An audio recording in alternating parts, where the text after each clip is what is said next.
With all of this go-to-market advice in mind, I wanted to go back to an earlier part of our conversation about people. Alastair repeatedly mentioned that in most startup settings, the people who got you here are not necessarily the same people who are going to get you where you want to go next.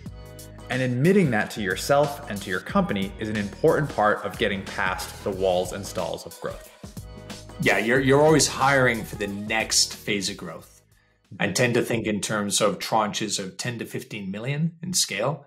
So that's a good way of the tranche of, growth to think of those people. So for instance, if I'm at $20 million wanting to go to 50, the people I want to hire are the people who are working at companies that are probably around $100 million. Yep. Right? Yep. I don't want to hire the buddy that has done the same thing I've done.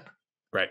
Yeah. Right. And that's where it gets a little comfortable, because it's often a little bit out of network for people. They have to invest that time, but you're always trying to get, and then you're going to incentivize those people to come back because in most cases, equity, some dollars, some upside, and they've gone through the growth side, right? So then they can bring their network and so forth. So I know it seems like that's a very simple idea, but again, most of us aren't very disciplined about hiring people that are on that next tier.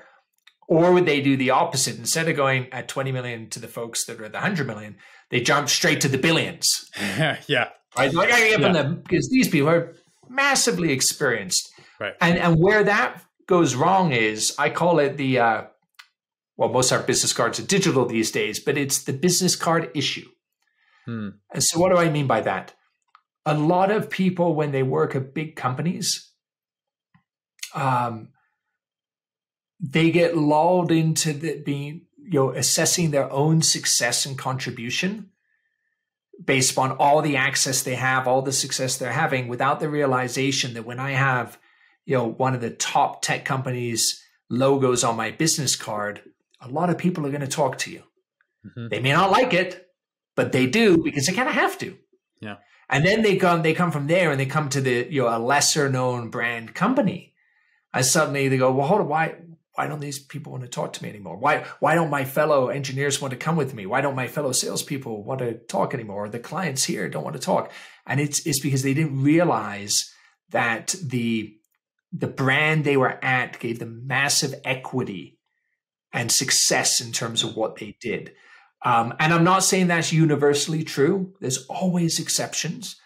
But just for anybody that's hiring that way, don't hire too far ahead of the curve. Hire the next phase and then continuously build in that way.